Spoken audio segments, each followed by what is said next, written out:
Assalamu alaikum and welcome. If you're looking how to gain the knowledge, how to holistically improve your life, to learn how important it is to have a healthy heart and how mind and body are connected, this lecture is for you. I'm very honored and happy today to introduce you to my former psychology professor, Professor Dr. Bokal Lakre, who is head of psychology department at an international open university. Professor Dr. Boka, welcome and thank you so much for your time for taking the time to talk to me today. Wa alaikum salam. Thank you very much for inviting me to talk about such important topics. It's really an honor. It is a very important topic and I'm very happy to learn more about it, and I'm sure the other will be happy too. To overcome past trauma, life obstacles, and to stay connected to ourselves, it is very important to cultivate a healthy heart. Could you please tell us more, why is that important for us and what are the components of a healthy heart? Yes, for sure. So first of all, and we have to understand that in Islamic psychology, which is the discipline that we are referring to, we have a specific understanding of how we are made. So we do not only believe that people are made up of a body and the soul, or as contemporary psychology believes a body and a mind. Things are much more complicated than that. There are many things that play into action in creating the behaviors of a human being. There is, of course, the body, which is important. Then there is our reason, the aql, which is the part that allows to think logically. Then there is our ruh, our spirit, which is the part that Allah has put in us and that drives us towards Him. And then there is the nafs, which are our desires, our intentions, our wills. And then there is also the heart, the qalb. And the heart is a very important part of Islamic psychology. In Islamic tradition, actually, even before Islamic psychology was actually codified into a discipline, it was always believed that we have to take care of our heart. There are a hadith in which the Prophet ﷺ said that if the heart is healthy, all our bodies, all our minds, all our being is healthy. And that is something that in Islamic psychology we strongly believe in. We have to always take attention and have attention directed towards the heart. And this means things such as envy, things such as negative thoughts are things we have to pay a lot of attention and try to eradicate from our life. With the test that Allah sends to our lives, there comes a lot of anxiety and emptiness. How do we protect our heart from anxiety and emptiness? Yes, so you said it very well, so that these feelings of the heart are a test. And this is exactly the same as for our different components of ourself. So even in our body, there are tests, when we are physically sick. And so in our heart as well. And therefore, we have to face them with the same high spirit that as Muslims we try to have when we are tested with money, with children, with the body. And therefore believe that such feelings that we have, even though they are very difficult to deal with, they are something that we have a positive result from if we are patient. And that, of course, does not mean, as some Muslims would believe, that we just have to believe it will go away and not do anything. So especially with aspects of mental health, it is very important to be proactive, exactly like we would be for a physical sickness. If any of us got diabetes, nobody would just tell them read more Quran and that's it. Of course, we'll tell them, of course, read Quran because there is shifa in it, but go to a doctor as well. And the two things are not separated in Islam. What is the relation between the heart and mind, and how we bring that in the balance? Yes, so of course, we believe that the heart and the mind have a bidirectional relationship. One influences the other and the other way around. We do not believe, as much contemporary psychology believes, that the mind is the sort of higher substance, that rationality is the top layer of ourself.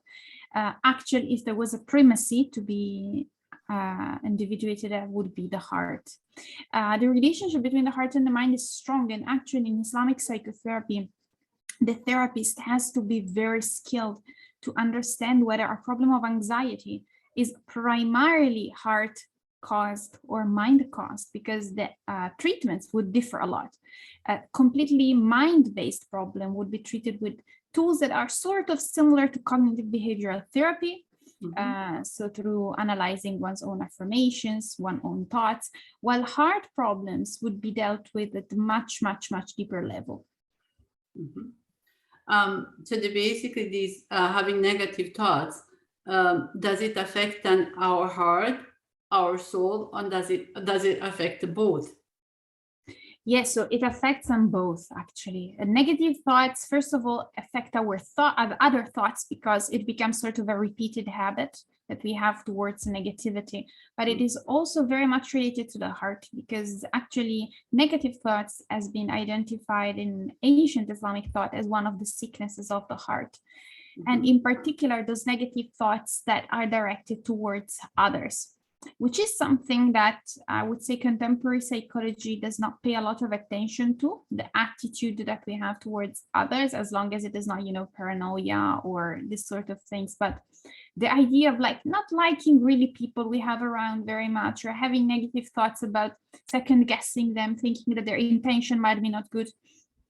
This happens a lot on social media, seeing the post of social media of somebody else and thinking, oh, he's just doing it for gains, he's just doing it to show off. These are actually a sickness of the heart.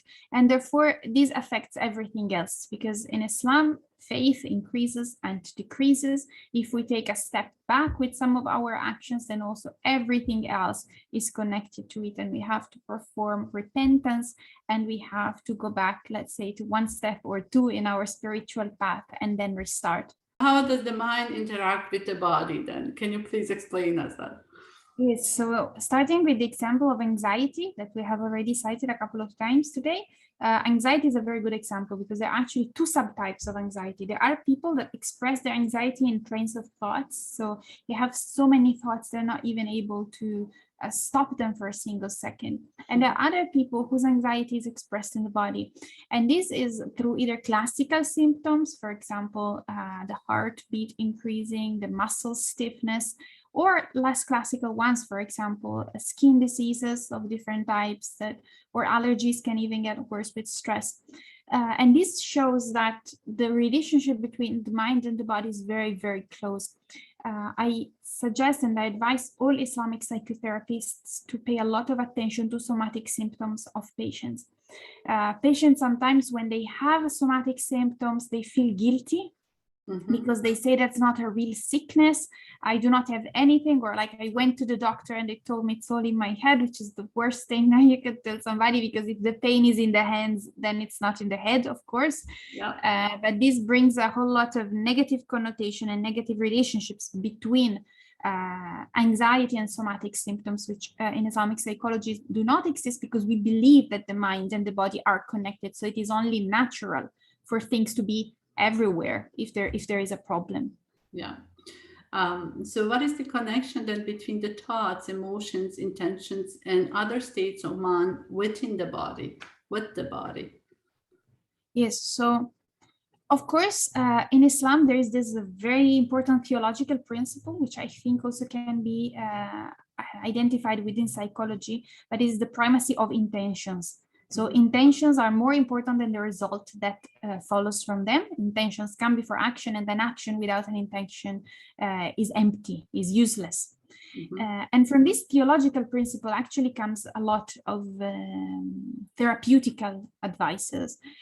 This is, of course, for the person to start doing their internal work and to prioritize taking their heart towards the right direction first. For example, people who have issues with addiction, sometimes they start thinking that if they stop cold turkey one day, they just have to stop and keep on not doing the action, and that can work out. And it is one of the types of treatments for substance abuse, complete abstinence, stop one day and that's it. And for some people it works. But from an Islamic point of view, elaborating an intention comes before. So it is not everything can be done at the same time because people have limitation. People are not able to do everything at once. If they have emotional problems, their mental load from these emotions is so heavy that they cannot also work on their cognition. They cannot also work on their action. And therefore, all these things are closely related, but the wisdom of the good psychologist is to be able to find the place that will free most resources for the person at that moment, and let them then free space for other work, one thing at a time, and not to overwhelm them.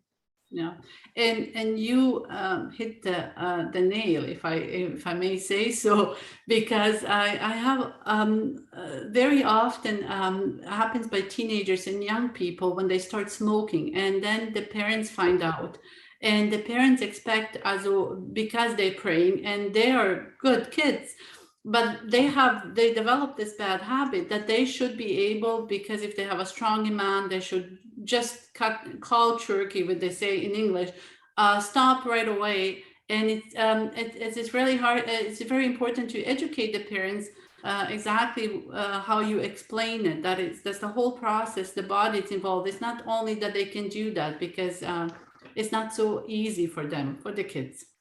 So Yes. how are the mind and conscious then related? Can you explain to us, please?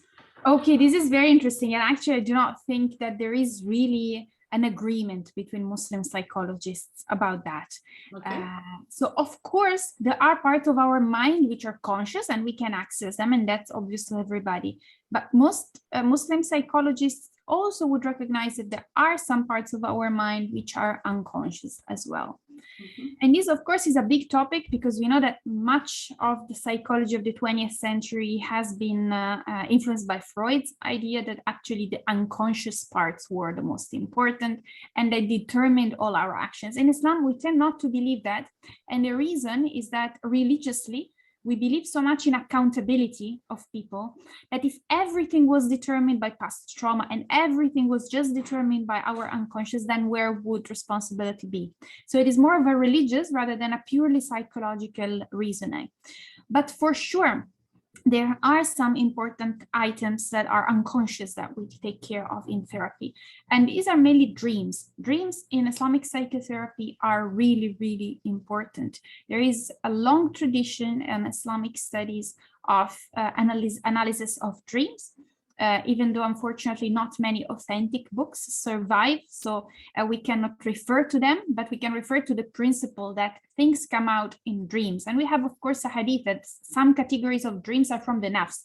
So a skilled psychotherapist would be able to understand what the nafs is trying to say, and sometimes the patient does not know. So of course there are unconscious elements as well, but my understanding is that they're not really the primary elements that determine our mind, that determine our nafs. Okay. So there are two main approaches in psychology. One approach is aim to take existing, what is also known in psychotherapy, and that it's already basically there, and adopt to better suit the Muslims in counseling. The other approach is to start from the ground, using core Islamic principles and building psychology into that framework. So you're the head of psychology department at the National Open University. Could you give us some hints how this discipline emerged, what its Islamic psychology is, and how this discipline is studied? Yes, this is a very interesting story, actually. Okay. And nowadays, the debate is still very, very lively. What I like very much is that Islamic psychology is something which is really blossoming and blooming right now, compared to other fields, for example, Arabic studies or IT. You know, they're much more stable in their nature. And in your question, you have already highlighted the two main approaches that we can have in Islamic psychology. One, which is the top-down approach. So, for example, we take cognitive behavioral therapy, that we know it works because there is data on that. And then we say, okay, let's just include Islamic aspects inside it. That also works. So that's in general a good idea. I'm not very much against that approach. Okay. But on the other hand, I believe that a purely bottom-up approach would be more helpful for Muslims. And the reason I believe in that is that as Muslims, we do not only have Islamic elements to add.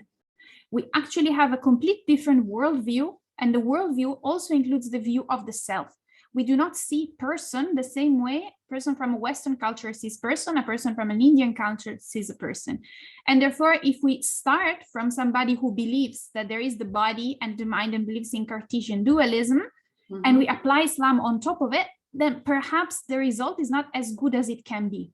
So I'm very much a proponent of a bottom-up approach where Muslims get back to their original text. So they start already in the Quran, there is a lot of psychology in it, both from a theoretical base. So what is the nafs, what is the ruh, what's the qalb, what are you doing there? And examples of people's behaviors, people's envy, people's arrogance, temptations, how to resist to that. And then the hadith. And then, of course, the ulama have been writing for centuries about the sicknesses of the heart. That's one of the fields where most work has been dedicated in Islam. Is just second to fiqh, I believe, in terms of content. So that in some way, though, at a certain point, I would say end of 19th century has been forgotten. And the reason has been very simple, which was colonialism, that especially in the lands where Islamic psychology was used under different names. Some people were hakims, so traditional doctors, but eventually they did Islamic psychology or tazkiyatun nafs, but it was that thing. That was all forgotten. And the introduction of Western psychology through standardization of education from the West and from colonial powers happened. And that was a big problem because Western psychology, especially psychoanalysis, has a long history. For example, in North Africa, it simply does not work on North Africans. And the reason is very easy to guess now, but at the time it was not. So people started mistrusting psychology. If you go to many Muslim lands and you talk to older people, still nowadays, they would believe you better not get into psychology because it ruins your faith. And that's true because their experience was having people going through, for example, purely Freudian psychoanalysis, completely incoherent with their beliefs, and then perhaps going in a spiritual crisis and nobody knew how to help them. So that's a part of the problem, and it happened all over the Muslim world. And then there have been some ulama, some scholars that have actually said, but look, we already have in Islam something to help your mental health. And there have been many figures. Now at IUU, we are re-recording a course of history of Islamic psychology because there is so much new stuff we have to restart from scratch, telling the story. But the two main characters is Dr. Badri, rahimahullah, who was from Sudan, but mainly worked in the English-speaking world. And then Dr. Najati from Egypt, who did a lot of work in the Arabic-speaking world. And then after the students and other people who were convinced by their approach, the so-called Islamic psychology, but can also be called Islam and psycho. It's a movement which is very wide. Everybody agrees that Islam has its own psychology and that we can help people starting from that. The how to develop the models, the therapeutic approaches are different, but that's just healthy. Because it shows that it's a lively field, and exactly like fiqh happened, and different schools were there, different currents were there, and they all referred back to the Quran and Sunnah, and that's amazing. That's what Islam does. And I have to say, I could listen to you for hours. So going back to Dr. Aisha's oaths, may Allah have mercy on her soul, and her definitions, she said, we are both physical and spiritual beings, and we are not in need of connection with Allah, and we are in need of connection with Allah and Tawbah. So she wrote, in that regard, our thoughts, emotions, will, and behavior must focus on attaining the pleasure of Allah. Could you please elaborate on how important it is for our mental health is the submission to Allah? So mashallah, that's a great question. So the willing submission to Allah subhanahu wa ta'ala is the ending point. In psychotherapy, I many times have clients that have a block in their life. They cannot get closer to religion. That's very frequent in our community because they had several types of spiritual trauma, or they experienced racism because they were Muslims, or their family trying to teach them Islam, but for example, hitting them or not using methods. And therefore they have a block. And when they think about this thing, that we have to do every action to please Allah subhanahu wa ta'ala, they know it's true, but they're not able to. So people should know that it's normal not to be able to if you went to trauma. And that's where Islamic psychology is helpful into processing this trauma and then arriving to the path. Sometimes We can imagine Islamic psychology. It is a sort of a tool that helps you removing obstacles from the road, and you already know the spiritual path. You already know where you need to go. If you're a Muslim, you have been educated as a Muslim. It's a very simple process. You just do your actions with the right intention, please. It's not difficult. You do not need a person with particular abilities, but if there are obstacles, and these obstacles can be mental health in the pure sense, but not necessarily. It can be, trauma, something that happened, or it can be laziness, bad habits. It can be many things, but they just block you. So most of my clients know this, and actually they come to me because they would want to gain the pleasure of Allah with all the behaviors. They want that, but they're not able to. So psychology is very relevant to this point, but it does not do the path for the person. It is a particular guide in the path, because again, it's a simple path. It just helps making it easier to go through. Converting to Islam is not easy on someone's mental health. I went through it myself, and it causes stress. Because of course we would like ideally to think that, of course, and it's true, you convert to Islam and many of your problems go away because spiritually you're finally in peace. But your family is angry at you. Perhaps you realize you can't do your job anymore because it's haram, or a million things. You need to turn your life around 180 degrees. That's not easy. So that causes stress. And sometimes even people that do not have mental disorders, they can develop one after conversion: anxiety disorders, stress disorders. And therefore, people who make dawah, and even more the people who are actually involved in the new Muslim Shahada sort of programs. This is where mental health training has to be there, or at least to know Muslim mental health professionals where to direct people when you see that they're not doing well. Perhaps they're falling behind. You believe that, okay, they converted, now they will stop doing the haram, learning how to pray, yet you feel that they never do that step. They just say they shahada and nothing changes. Perhaps this is a sign of mental health struggle.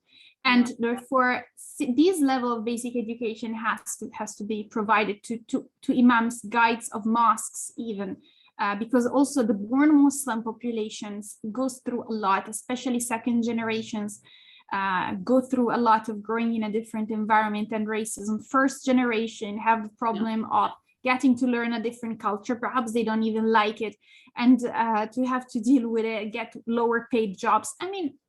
Stress upon stress upon stress. Then of course, as a community, we have to take care of them, because other types of psychologists might want to take care of them. There are countries where psychotherapy is free, psychotherapy is provided from the state. But my own experience is that many times this psychologist, even with good intentions, they do a lot of harm spiritually. They say that religion is just a human thing and just a man wrote those things, and they put doubts and they make the person fall down into pieces, because for us Muslims, Islam is the core of our identity. If you put that into doubt and the person does not have a strong faith, the person falls completely. And that's something that many psychologists, many psychiatrists in the West, they do not understand how much Islam is important in the life of Muslims. So it's absolutely crucial that, of course, imams have a mental health basic idea, but then they direct people to Muslim practitioners as well. And you are absolutely right. You said the same thing with my professor here when I took the Ausbildung for Heilpraktiker for psychotherapy. She said the same thing. She said it's very important for psychotherapists to start integrating that holistic approach more and when dealing with the patient. So going back to mind, there are various definitions on mind. Some of them are ability to think, to reason, to understand. Philosophers interpret the mind differently and describe the mind in very different ways, but there is no single definition that they all agreed on. What does that actually mean? Yeah, that's a great theoretical questions. I am very interested in such topics. What I have learned by reading on that has been that actually through the years, through the centuries, and this is also something that Dr. Malik Badri rahimahullah says, there has been this narrowing down of psychology. So psychology in its root, in its linguistic root, is the study of the soul. But then the soul sort of became the mind for some reason. And then the mind got narrowed and narrowed and narrowed. It was first the ability of perceiving the world, rational capabilities. Then it became thought, and then it became logical operations. And now we do not know what's going to become until it doesn't exist anymore, because many neuroscientists, many philosophers of mind put in doubt the possibility of an existence of the mind nowadays. It's just brain function, they say. So my understanding of the mind is that for Muslims, it is much closer to the ancient world. For example, the ideas of Aristotle, where rationality includes a lot of capabilities, from language to imagination, which is also something that is part of the mind. And that therefore, as Muslims, for many centuries, we were very attached to Greek heritage. But not just because it was whichever culture, but because in terms of logic and reasoning and thought, they say things that are very compatible to us. So perhaps to rediscover this widening of the concept of the mind could be very helpful. And then perhaps to integrate it again with what Muslim scholars have been saying through centuries. And I'm really sure a lot more than what we usually think will come out. I love to hear more. Like I said before, I could listen to you for hours. Thank you very much for inviting me. Thank you so much. Thank you so much, Dr. Boka.